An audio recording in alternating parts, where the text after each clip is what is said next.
पर्यावरण शिक्षा में आज हम ऊर्जा के परंपरागत स्रोत यानी कन्वेंशनल सोर्सेस ऑफ एनर्जी के बारे में जानेंगे कि ऊर्जा के परंपरागत स्रोत कौन कौन से हैं। वाणिज्यिक ऊर्जा के स्रोत जो कोयला, तेल व गैस तथा लकड़ी तक सीमित हैं, इस इतने भार को उठा पाएंगे यह संभावना बहुत कठिन है,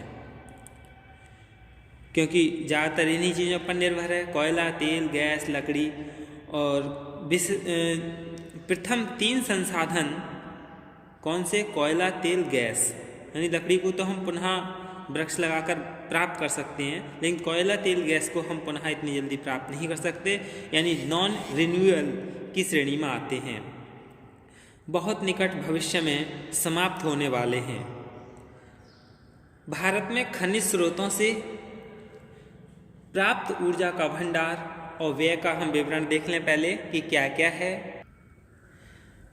संसाधन स्रोत, कुल भंडार, वार्षिक उत्पादन और अधिकतम सीमा और विशेष विवरण। जैसे कोयला है मिलियन टन में, यानी 80,950 मिलियन टन, और वार्षिक उत्पादन है 100 से 150 मिलियन टन, और जिसका उपलब्धता अधिकतम 500 वर्ष तक की है, यानी 500 वर्ष बाद ये क्या है, समाप्त हो जाएगा। 400 फीट तक ही वर्तमान में निकाला जा रहा है और नीचे और अधिक मिलने की संभावना है। ऐसे लिग्नाइट है जो कि 2000 मिलियन टन है, 6 मीटर इसका वार्षिक उत्पादन है, 6 मिलियन टन, और 350 वर्ष तक ही यह चल सकता है।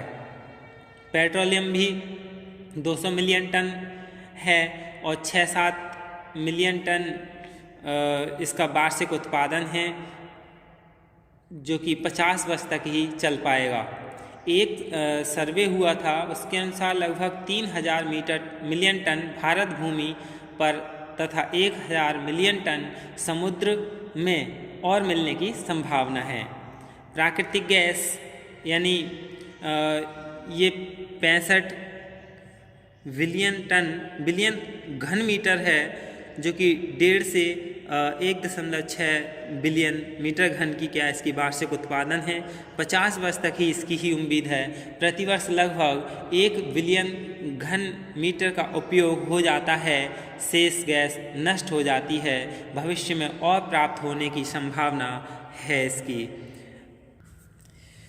यानी देश में परंपरागत ईंधन का वर्तमान स्टॉक बहुत सीमित है और इसी कारण कुछ अन्य वैकल्पिक स्रोत खोजने ही होंगे, जैसे कि इस समय सौर ऊर्जा से, पवन ऊर्जा से, वायु यानी इन सभी से ऊर्जा प्राप्त की जा रही है। लकड़ी का वाणिज्यिक ऊर्जा के रूप में उपयोग देश के गिरते वन प्रतिशत को देखते हुए बहुत उपयुक्त नहीं है। इसलिए नवीनतम स्रोत में जल शक्ति यानी हाइड्रो पावर तथा आणविक ईंधन यानी न्यूक्लियर फ्यूल अथवा ऐसे ही अन्य ईंधन स्रोत का उपयोग उचित एवं श्रेष्ठ रह जाता है। वर्तमान में भी काफ़ी मात्रा में इन स्रोतों से ऊर्जा प्राप्त हो रही है तथा निकट भविष्य में कई अधिक गुनी वृद्धि संभव है। सौर ऊर्जा यानी सोलर एनर्जी, अन्य कई स्रोत भी वैकल्पिक रूप में उपयोग में लाए जा सकते हैं, जैसे कि हम अब वाणिज्य ऊर्जा का संरक्षण तथा वैकल्पिक स्रोत यानी conservation and alternate sources of energy. जो ऊर्जा का संरक्षण वैकल्पिक स्रोत है, उसमें हम सबसे पहले वाणिज्यिक उपयोग हेतु जान लें, जिसमें कौन कौन सी हैं। जल शक्ति है यानी हाइड्रो पावर। भारत में जल शक्ति यानी हाइड्रो पावर, भारत में जल विद्युत ऊर्जा की अधिकतम संभावनाएं यानी central water and power commission ने एक विशाल सर्वेक्षण 1953-60 में किया था। इसमें देश की विभिन्न नदियों अथवा उसके समूहों के संग्रहण क्षेत्र में बनाए जा सकने वाले जल विद्युत केंद्र, पानी की उपलब्धता और अन्य संबंधित बिंदुओं को दृष्टिगत रखते हुए जल विद्युत ऊर्जा की मात्रा के संभावित उत्पादन का संकलन किया।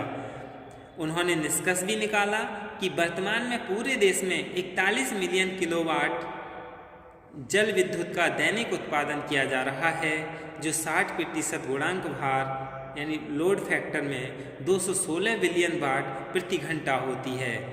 1980 में हो रहे उत्पादन 27 ट्रिलियन वाट पर आवर की तुलना में यह 8 गुनी है। इस बहुत भारी मात्रा में जल ऊर्जा का उत्पादन कर इसे वाणिज्यिक उपयोग में लाया जा सकता है। इस ऊर्जा के उत्पादन में बहुत ही सीधे सीधे तरीके से हम समझ लें कि जल को ऊपर से नीचे तक एक टरबाइन पर गिराने से ही जनरेटर को चालू कर विद्युत का उत्पादन किया जा सकता है। अधिकांश स्थानों पर जहां पानी स्वतः ही ऊंचाई से गिरता है, यानी अपने आप भी ऊंचाई से गिरता है, पहाड़ों से भी, झरने से, इस तरह से, वहां कोई अतिरिक्त ऊर्जा संयंत्र की भी आवश्यकता नहीं होती है। पर जहां बहते पानी को ऊपर उठाकर नीचे गिराने की प्रक्रिया विशेष प्रकार से बनाए गए ढलानों से करनी होती है, वहां यह कार्य प्राकृतिक वायु दबाव से चलने वाले पंपों के उपयोग से किया जा सकता है और जिस पर कोई आवर्तक व्यय नहीं होगा। इसके अतिरिक्त यह केंद्र प्रतिदिन पूरे 24 घंटे महीनों तक बिना किसी रखरखाव के चलते रहते हैं। प्रदूषण की तो कोई संभावना है ही नहीं। भारत में जल विद्युत प्राप्त होने की संभावनाएं जैसे आंध्र प्रदेश है, कर्नाटक है, केरल, तमिलनाडु, इनमें काफ़ी है, क्योंकि पश्चिम की ओर बहने वाली नदियां हैं। केरल और तमिलनाडु में पूर्व की ओर बहने वाली नदियां हैं। इनसे क्या है, काफ़ी उम्मीदें हैं। उत्तर प्रदेश में भी यानी 9.2 क्षेत्र है जिस पर बिजली उत्पादन किया जा सकता है, जिनकी ऊंचाई 1000 फीट से अधिक है, जिनकी ऊंचाई 100 से 1000 फीट के मध्य है और जिनकी ऊंचाई 25 से 100 फीट के मध्य है, वहाँ इस तरह का हम उपयोग कर सकते हैं।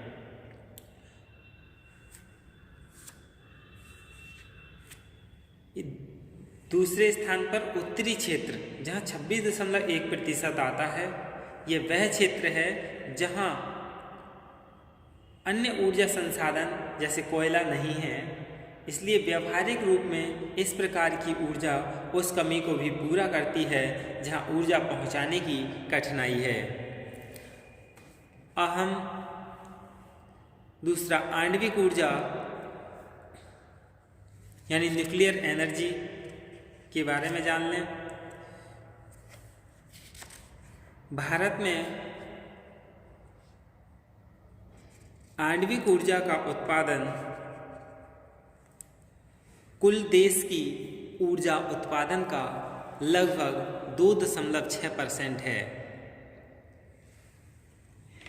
प्रतिवर्ष के उच्च लक्ष्य निर्धारण पर कुल उत्पादन में वृद्धि होती है। सन 1996-97 में यह लक्ष्य 250 बिलियन यूनिट रखा था, जिसमें आणविक ऊर्जा का भाग लगभग 6.76 बिलियन यूनिट था।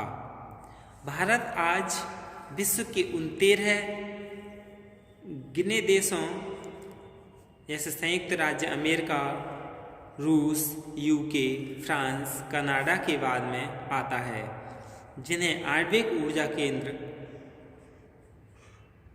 डिजाइन करने, बनाने, स्थापित करने और चलाने की स्वतंत्र रूप से जानकारी हासिल है। इसलिए इसी विश्वास पर देश में ऊर्जा की कमी को पूरा करने के लिए इस क्षेत्र में सन 2000 तक 10,000 मिलियन वाट एनर्जी यानी ऊर्जा उत्पादन का लक्ष्य निर्धारित किया हुआ था, जिसे हम अभी तक भी पूरा नहीं कर पाए हैं। वर्तमान में 7 आणविक ऊर्जा केंद्र हैं, यानी इस समय वर्तमान में कितने हैं? 7 हैं। 7 कौन से हैं? तारापुर जो 2 गुना 160 क्षमता का है, राजस्थान, चेन्नई, नरौरा जो कि कुल उत्पादन कितना है? 1465 मिलियन वाट एनर्जी है। शक्ति के कार्यरत हैं 7 केंद्र यानी नरौरा काकरापुर जो गुजरात में है, राजस्थान और कायगा जो कर्नाटक में है। और इसके बाद ये सब क्या है, निर्माणाधीन है। इसके अलावा 16 आणविक केंद्रों कायगा, तारापुर, राजस्थान, कुदानकुलम और ये सभी शक्ति की योजना के अंतिम रूप दिया जा रहा है, और जो कि निकट भविष्य में 12,050 मिलियन वाट एनर्जी यानी ऊर्जा इस क्षेत्र में बनने लगेगी। वर्तमान में आणविक ऊर्जा है उसके लिए इस समय यूरेनियम 237 का प्रयोग किया जा रहा है, जिसका देश में कुल भंडारण 22,000 टन आंका गया है, जो अत्यंत सीमित है। लेकिन दूसरे चरण में प्लूटोनियम का यूरेनियम 238 का प्रयोग होगा। प्लूटोनियम यूरेनियम 237 के उपयोग के बाद निकाला गया तत्व है। तीसरे और अंतिम चरण में यूरेनियम 233 थोरियम का उपयोग किया जाना है, जिसके देश में विशाल भंडार हैं। एक सर्वे के अनुसार केरल, रांची यानी झारखंड तथा बिहार में 4,50,000 टन थोरियम उपलब्ध है। इससे असीमित ऊर्जा उत्पादन संभव है, जो 5 मिलियन टन वाट पर आवर तक हो सकती है। यह वर्तमान ईंधन यूरेनियम से सन 2000 तक निर्धारित लक्ष्य 500 ट्रिलियन वाट पर आवर से 10,000 गुना है। इस ऊर्जा पर व्यय अधिक है, जो भारत जैसे देश के लिए सामान्यतः बहुत कठिन कार्य है तथा इसके विकिरण से होने वाले शारीरिक विकार के कारण भी इसे अधिक उत्साह नहीं मिल सकेगा। अब हम गैर वाणिज्यिक उपयोग हेतु ऊर्जा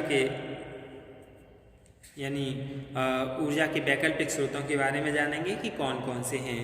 धन्यवाद।